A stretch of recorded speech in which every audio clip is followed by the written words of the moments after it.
Abala ya azumi. Ban ji ka ba. Abala ya azumi. Ban ji ka ba. Cewa ne ya azumi. Me yasa ka fiye shishigi ne? Kai kuma ina ruwanka? Oh, haka kace? Eh haka nace. Sai na sharara maka bani wallahi. Baba Rabi'u. Wai ashe yau kar azumin ka kai. Wallahi a'a. Me sana'a ne ya gaya min? Inna lillahi wa inna ilaihi raji'un.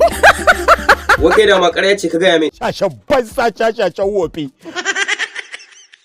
Ni kake cewa sha. Ke gaya zaka da kyan ne? Allah dai ya isa. To ai shikenan tafi nono fari. Rana jiya sarkin waka da ƙyar kai azumin sa. Sai da ya suma biyu. Sannan kuma ya zo ya ce na ara mai 200 ya buɗin baki na ce mai ni banda. Allah ka raba mu da neman alfarma a wajen ƙananan mutane.